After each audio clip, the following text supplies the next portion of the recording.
Want a vest that's sleek, sculpted, and zipped to perfection? This fitted zip-up is your new favorite layer. Hey guys, I'm T, maker of 600 plus patterns and tutorials. Welcome to the channel. Today's tutorial is all about clean lines and confident fit. We're making a crop zip-up vest with subtle shaping, a modern bomber collar, and center zip that makes it easy to style up or down. If you're new here, welcome. I share stylish crochet fashion every Sunday and Wednesday, so tell a friend, tap the bell, and subscribe so you never miss an upload. And if you enjoy the video, give it a big thumbs up or 2 thumbs down if you don't. Either way, it helps keep these tutorials free. Any category 3 yarn will work. I use a total of 145 grams, that's 500 yards, along with a 4mm hook and a nylon zipper. Pattern link below, use code TCDDIY for a discount on orders over $9.99. Stay to the end for this week's pattern giveaway. We're using 5 stitches for this project, the Sedge Stitch for the body, and a ribbed stitch for the details. They're all on screen now. Pause to check it out. This tutorial is for a size small, but you can adjust it for your size, and we explain how to in the video. So without further ado, here's how to crochet your own fall-friendly zip-up vest. Getting this zip-up vest started, we're kicking things off with the front panel, starting from the underarm, working towards the center. We're all going to grab our category 3 yarn and make a slip knot. Then we're all going to grab our 4mm hook. Here's the sizing key for this. We're measuring from 1 inch beneath our underarm down to our natural waist. Now if that's a little short, don't worry, we are going to add some more length with the bottom band later. Now chain in multiples of 3 to match that underarm to waist measurement. I needed 7 inches or 18 centimeters, so I'm working a chain of 36. And make sure that you jot down that count. We'll need it to mirror the other side and the back panel. And now to bring in all the texture with the Sedge Stitch. We're going to block off that last chain and chain 2. That chain 2 doesn't count as a stitch, that's our turning chain. Then we're going to half double into that chain that we blocked off, or the 3rd chain from our hook. Yarn over, pull through all 3. We're also going to double crochet into that same chain. So yarn over, into that same chain, pull through, yarn over, pull through 2, yarn over, pull through 2. Now the first Sedge Stitch cluster is always just going to be a half double and double. Then we're going to skip 2 chains, so skip 1, skip 2. Into the next, we're going to insert with a single half double double. Insert with a single, same chain with a half double, and also same chain with a double crochet. And this cluster of 3 stitches is going to be how we do the rest of our Sedge stitches. Now we want to make sure that we're always skipping 2 stitches in between each of our clusters, because the half double and double crochet that we make into that same stitch actually counts as those 2 stitches that we're skipping. If we work into there, we will accidentally be increasing. Now Sedge stitch up the chain until we have 2 chains left. When we reach the end, we're going to increase into that final stitch. That's going to help us create that sculpted curve around the underarm. So we should have 2 chains left. Into that last one, insert with 1 single crochet. Same last chain with 2 half doubles. There's 1, there's 2, and also 1 double crochet. This helps the edge rise and slant nicely as you go while still maintaining the multiples of 3 that we need. The following row won't have any increases or decreases. Chain 2, flip our work. The first Sedge stitch is always, unless stated otherwise, going to be a half double and double into that first stitch. Then, just like before, skip 2 stitches into the next, 1 single, 1 half, 1 double, all into that same stitch. Remember, always skip 2 stitches, then Sedge stitch into the next until we have 2 stitches left so that we can close off the edge. Now fun fact, when it comes to doing each of these Sedge stitch clusters, they're each going to be worked into the last row's single crochet. That's what's going to give us that texture that we want. At the end of our even number row, we're just going to close it off with 1 single crochet into that last stitch because we want the bottom to be nice and blunt. Now repeat these 2 rows. An increase at the end of our odd number row, then just a regular Sedge stitch row until our panel can reach from mid-underarm to the front of our body, so roughly where a bra strap or tank top strap would lay. And when we're putting this up to ourselves, make sure that we're measuring from our under bust to the front of our body and not over the bust, because we are going to add a gusset so that we have extra room where some of us need it. And just make sure that we're keeping track of those numbers because we're going to duplicate it for the other side and the back panel as well. And we will all meet back right after an odd number row. And just now finishing up my last row, I worked a total of 9 rows. That's just about 2.5 inches or 6 centimeters. The increase height that I have, just about 9.5 inches or 24 centimeters. Now we're building the shoulder, and this is going to give the vest its tailored upper edge and sets up the neck scoop. Before we start, this section is going to frame our neckline, so keep your tension even and your edges straight as we work. Now measure from the top of your last row to the top of your shoulder. This keeps the armhole depth consistent and gives us that clean, sculpted fit across the upper body. Now make a chain that reaches up to that spot, again in multiples of 3. I need roughly 3 inches or 18 centimeters, so mine's a chain 15. And now just sedge stitch all the way down, closing off the row with just one single crochet. So for the shoulder portion, absolutely no increases, no decreases. Now just keep working row by row until the panel reaches from mid-underarm again. Remember that we're measuring from the underbust over to the edge of the base of our neck. Now we're all going to meet back right after an even number row, so that will be along the bottom. And one quick tip right before I let you go. Sometimes working down the chain, it can twist, so it looks like your next stitch is actually going to be on top of the underarm. If that happens, just twist your piece, making sure that we're working into the top of those stitches from the last row. Now my shoulder is done with just an initial 9 rows. So now in total, I have 18 rows with a width of 4.5 inches or 11 centimeters. Now we're going to shape the neckline. This is where the vest is going to feel tailored and intentional. Here's what we're going to do. The scoop. This gives the vest its polished edge and makes room for the bomber style collar that we're actually going to add later. First, we're going to find where the neckline curve should start. Putting this up to ourselves, from the top edge of the panel, count down in multiples of 3 to your collarbone. This is where the neckline is going to sit, and we're going to place a stitch marker into that point. Mine is into the 9th stitch from the top. That's just about 1.5 inches or 4 centimeters. Now we're just going to work a 2-row repeat. We're going to sedge stitch all the way up, leaving 5 stitches right before our stitch marker. Now decreasing at the end of a sedge stitch row is pretty simple. We want to make sure that we're taking away 3 stitches so that we keep up with that multiple of 3. So once we have 5 stitches left, here's 1, 2, 3, 4, 5, we're going to skip that next stitch and do a decrease of 4 doubles. So yarn over, skip that next stitch. Into that next stitch, which is the 4th to last, pull through, next stitch, pull through, next stitch, pull through, next stitch, pull through for a total of 1, 2, 3, 4, 5, 6 loops on our hook. Yarn over and pull through the first 5 loops, leaving us with 2, then yarn over, pull through 2. That decrease should give us 3 less stitches. We're going to have to decrease into that next row as well, so chain 2 and flip. So starting a sedge row with a decrease is a little different. We're going to start with a decrease of 2 double crochets. Yarn over into that first stitch, pull through, next stitch, pull through for 4 loops on our hook, yarn over, pull through the first 3, yarn over, pull through 2, then we're going to do a decrease 2 half doubles. So yarn over just into that following stitch, pull through, next stitch, pull through, yarn over, and pull through all 4 loops on our hook. Then we're just going to sedge stitch per usual. So skip the following 2 stitches and into that next stitch, a sedge stitch, so single, half double, double, and continue to sedge stitch down per usual. Now we're doing 2 decreases at the beginning of this row because we would still like that smooth neckline curve, but it's got to be in multiples of 3. So kind of like how we start off a row with 1 half double and 1 double, we kind of did the same thing, but taking away some stitches with a decrease.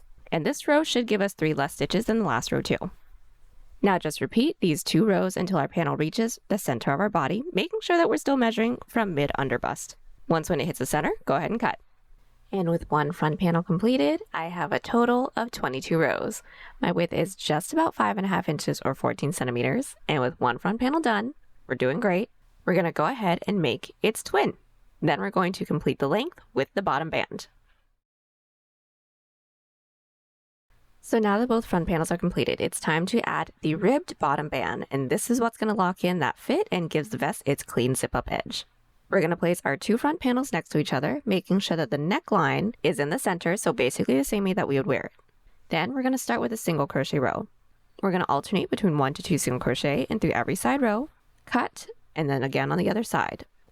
Finding our first side row, this is mine right here, find that top loop, and insert with just 1 single crochet. Trace up that next side row, find that, and insert with 2 single crochets. We're going to keep alternating between 1 to 2 single crochets into each side row. Now a quick tip, for the bottom band it's going to be double crochets. So we're all going to make sure that this single crochet row ends on an even number. So if that means that you have to add 1 stitch or take away 1 stitch, that's totally fine. I'm actually going to be taking 1 away, but just make sure that you remember the stitch count for the other side. Once when 1 single crochet row is completed, repeat on the other panel, making sure that we're starting at the center of the panel and working our way out. And now we're going to work the ribbed bottom band using back loop double crochets. So starting with one of our panels, we're going to insert our hook, let's use the right side, into that chain 1 space that we made. And now we're going to make a chain the length that we like the bottom band to be. Mine's going to be 3 inches or 8 centimeters, so I'm starting with a chain 15. Chain's all set, we're now going to double crochet back. So our turning chain is going to be a chain 3, doesn't count as a stitch. And into that 4th chain from our hook with a double crochet. And just keep working our double crochets into every chain until we reach the base. Row 1 is done. Now we're connecting it into the base, which is that single crochet row that we made. So we're going to count up 2 stitches into the base because the double crochet is tall. So there's 1, there's 2. Slip stitch into that 2nd stitch into the base. Now that slip stitch doesn't actually count as a stitch, that's just to anchor down this first row. Then, to work our way up to the following row, slip stitch up the next 2 stitches into the base. This basically acts as our turning chain, still doesn't count as a stitch though. Then we're going to flip our work. And a back loop double crochet into every stitch. So starting with that first stitch from our previous row, not working into any of those slip stitches into the base, insert with a back loop double crochet. And keep working our back loop doubles to reach the end of the row. Then chain 3, flip, then work our back loop doubles back up and connect it just once more. So slip stitching into that 2nd stitch into the base, then slip stitch up the following 2 stitches, flip our work, and keep repeating these 2 previous rows till we run out of base stitches to work into. When we do, go ahead and repeat the same bottom band on the other side. Then we're ready to complete the entirety of the front panel with a zip. Both bottom bands completed. The total height that I have is just about 16 inches or 40 centimeters. Now we're going to add the zipper, but we're actually going to go on a quick side quest so that we can shorten the zipper. Now for those of you that don't need that step, go ahead and skip to the next section. All those chapters will be linked in the description. Now how I am shortening my nylon separating zipper is first measure from the bottom stop to our new length. Mark it off, then we're going to snip the tape just above that mark. Then we need to add a stop along the top so that the zipper doesn't come flying off once we zip it all the way up. And all I'm going to do is take some thread and do a decent amount of passes in between the last and second to last teeth. And that is going to form the stop. Then just repeat on the other side. We now have the perfect zipper length. Now right before we attach everything together, we're just going to single crochet along the edge, along both of the front panels, so that we can get the cleanest attachment to the zip possible. So take one of our front panels. Single crochet row should be faced up. Then we're going to show the front of our single crochet row, working our way up. And simply put 1 single crochet in through every stitch, and we'll have that one side single crochet row. Just put 1 single crochet into there, just so we don't miss out on that stitch. Single crochet row complete. Now we're going to repeat on the other side, but for this side we want to make sure that we're showing the front of the single crochet row as well. So insert your hook into that top corner stitch of the neckline, then work our way down with our singles. Everything is looking nice and crispy. Now it's time to add the zipper. This is what brings the whole vest together and locks in that sculpted fit. Before we sew, we're going to lay both front panels down and line the bottom bands. We want to make sure that the single crochet row for the bottom bands aligns, because if it's a little off, then, well, the whole thing is a little off. So make sure that that is what we're focusing on. Now from here, we're just going to sew it up and go ahead and use any technique that you want. I'm going to use a running stitch with the same yarn used for the vest to attach the zipper. This makes sure that everything is cohesive and really sturdy. So go ahead and pin the zipper down, or in my case, binder clips. Make sure that the teeth is sitting right at the edge, not too far in, not too far out. Then go ahead and secure that bad boy down. Make sure you take your time. This step is all about precision. It really does make or break your piece. Now once when both of our sides are completely sewn in, I'm going to do one more pass with a thread and needle that match the zipper, folding in that zipper tape, and again using the same running stitch just to secure it down to cover up the yarn. We are now all done with the entirety of the front panel. Now, onward to the back. Now we're building the back panel, worked flat, from one underarm across to the next. This section brings everything together and gives the vest its fitted, sculpted silhouette, but from the back. So we're starting with the same chain that we made for the front panel's underarm. That is the underarm to waist measurement. We're not doing the bottom band just yet. Use your notes from earlier to match the chain count exactly, then do the same exact underarm portion that we did for the front panel. Underarm done? Cool. Now is actually the perfect time just to double check to make sure that everything is lining up, spacing wise and also number wise. Now we're going to do our back panel. We're making a chain for the same amount of chains that we made that led up to the shoulder for the front panel. I made a chain 15, so for the back panel, I also will be making a chain 15. Now this back panel is going to be pretty much the same way that we did the front panel's shoulder, but it's just going to be wider. It's going to measure from mid collarbone across our back to mid collarbone, and then we'll do the second underarm. And with my entire back panel completed, I have a total of 40 rows. This width is just about 9.5 inches or 24 centimeters, and now we're going to finish up with our underarm. Now the back panel's second underarm is going to start with inserting your stitch marker into the same amount of chains that we made that led up to the shoulders. So that should be the same for the front and the back panel. I went ahead and placed my stitch marker into that 15th stitch from the top to make sure that it mirrors the other side. Then we're going to sedge stitch all the way up, and we're going to leave 5 stitches before our stitch marker. And just like how we decreased for the front panel, so into that 4th to last, 3rd to last, 2nd, and last. Yarn over, pull through the first 5, pull through 2. And just so that our underarms mirror each other, the following row won't have any increases or decreases. And that's it for this underarm. Just keep working these 2 rows for the same amount of underarm rows that we have for all the other underarms. Once when everything is looking a-okay, then we're going to do the same bottom band that we did for the front panel. So start with a single crochet row, inserting your hook into the bottom corner stitch. Again, just alternating between 1 to 2 single crochets in through every side row, and like the front, making sure that we end right after an even number, so go ahead and take one away or add a stitch if you need. And with our single crochet row complete, we're then going to cut, reinsert your hook into that chain 1 space, and do our same bottom band that we did for the front. Now the entirety of the back panel is completed. We want to make sure that we know where the middle is along the top for once we get to the collar. That's in a couple more steps. So just counting from the first and last shoulder rows in, just count 1 row at a time. Then we're going to seam everything together. So back panel down first, making sure the single crochet row for the bottom band is faced up towards us. And the front panel on top of that, making sure that the zip is face down, so the right sides are faced in on each other. And seaming up the shoulder first, we're going to pull our working yarn through and chain 1. And we're going to alternate between 1 to 2 single crochets in through every side row, working in through both the front and the back panel at the same time. So it is the same single crochet row that we did along the bottom of our piece. Now keep on working this until we've worked into every side row within the front panel. Then repeat on the other side. Then to really pull everything together, the side seam.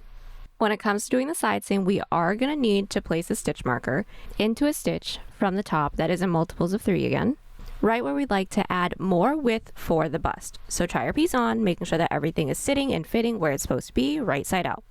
Then from the bottom corners, very scientifically, we're just going to pinch all the way up until we reach that point.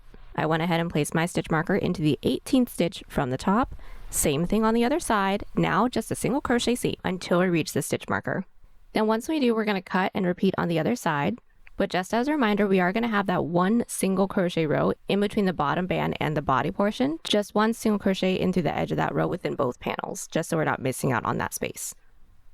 And now we're going to add the gusset panel. This is a secret sauce that keeps that vest fitted while making room for the bust. Now looking at the piece flat, it definitely looks insane. But when it's on, it'll hug everything that it needs to hug. So, making sure the work is flipped right side out, right side up. We're going to place our hook into the top corner stitch of our underarm, and we're just going to sedge all the way down that little V opening that we have. So everything here so far is per usual. We're just going to insert our yarn onto our hook, start with our first sedge stitch, per usual like I said, and we're going to stop until we have 2 stitches left on this side right before our side seam. With 2 stitches left right before our side seam, we're going to slip stitch into the top of that side seam. There's not going to be an actual stitch for us to work into, so just find a top loop, yarn over, and pull through everything on our hook. That slip stitch doesn't count as a stitch, that is just our middle stitch. Make sure we're all inserting a stitch marker into there too, just so we know where it's at. Then continue with our sedge stitch all the way back up the other side. So per usual, skip the next 2 stitches and into the next with our sedge stitch. And when we reach the top, just like before, close off the row with just 1 single crochet. And now another sedge stitch row. Now for these gusset rows, we aren't doing actual decrease stitches. We're just kind of skipping stitches to keep the sides as clean and as neat as possible. And the second row that we're doing together is going to be the row repeat for the entire gusset. So just make your way down with your sedge stitch, leaving 3 stitches right before that middle stitch. All we're going to do is anchor down the center point with another slip stitch into the top of that stitch marker stitch, which was our middle stitch. Now we're just doing the slip stitches, but not counting it as a stitch, just to make sure that the center is anchored down, otherwise it could leave a pretty decent gap. But after that one middle stitch, per usual, skip 2 stitches and just continue on with the rest of the row. Now each of these rows should have 3 less stitches than our previous row. We're going to keep working this one until we get the width that we need for the bust. And once we've hit the target width, mine is just actually after these 2 rows, we're going to seam it with the same single crochet seam that we did for the sides. Last but not least, we're adding the collar. This is what gives the vest its modern edge with a super polished finish. Start with our work flipped right side out. Then we're going to insert our hook into the top of that single crochet row that we did that's nearest to the zipper. Place your yarn onto your hook, pull through, and working our way up our neckline, we have a couple side rows. Now working up this way, we're going to be putting 2 single crochets into every side row. Then when we reach the shoulder, 1 single crochet into each of those stitches because those are normal stitches. Then across the back, we are going to again alternate between 1 to 2 single crochets in through each side row. Now we want to make sure that we're placing our stitch marker into that one middle row that we have within the back. Now slip stitch rows for the height of the collar. We're going to chain 2 and flip. Into the second chain from our hook, we're going to insert with 2 single crochets. So in through that stitch with 1, same with a second. Now we're going to slip stitch it into the base. This is that first stitch into the base. We're going to insert in through there with a slip stitch. Now that doesn't actually count as a stitch, that's just to connect, kind of like how we did the bottom band.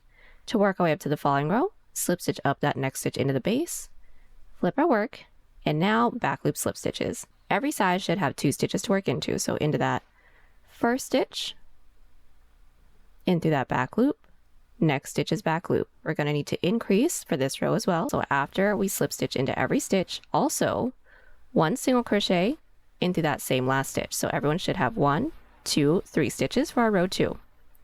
Now we're going to increase into every row. So for the following row, we're going to chain 2. That first chain will count as a stitch for the following row. That second is our turning chain and flip our work. Into that second chain from our hook, insert with our first slip stitch, then work 1 back loop slip stitch into every stitch. At the end of this row, we should have 1 more stitch than our previous row, so leaving us with a total of 4 stitches. 1, 2, 3, 4, pretty easy peasy. Just connect it into the base the same way that we just did. And now it's going to be a repeat of these 2 previous rows until we get the height of the collar that we want. Now we want to make sure that we're not pulling through too tightly after every slip stitch. Otherwise the next row is probably going to be a little too tight to work into. And we're just going to be back once we get the total height of the collar that we want, right after an odd number row so that we'll be along the base. Now my height, just about 1.5 inches or 2 centimeters. Now we're just going to work more back loop slip stitch rows, but without the increases until we reach our stitch marker in the back. Then we're going to cut and repeat on the other side. Now we're going to seam it up, doing the same single crochet seam that we did for the gusset and the sides.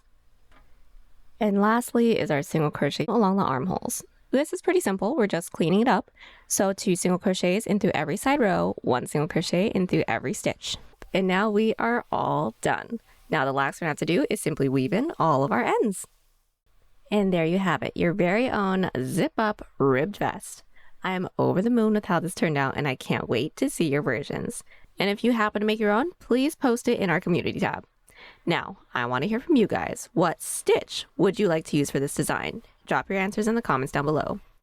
Now, enter this week's pattern giveaway for the herringbone cardigan and cable stitch leg warmers by answering what movie scene always makes you cry. My moment would be in Avengers Infinity Wars when Vision tells Wanda, "You can never hurt me." It wrecks me every single time. If you love this tutorial, hit that like button and subscribe so you never miss a new pattern. We drop fresh content every Sunday and Wednesday. And if you want more, find us on Instagram and TikTok at TCDDIY for behind the scenes content, pattern sneak peeks, and daily crochet inspiration. Thank you guys so much for watching and for crocheting with us today. Happy hooking, and I'll see you on the next one. Bye!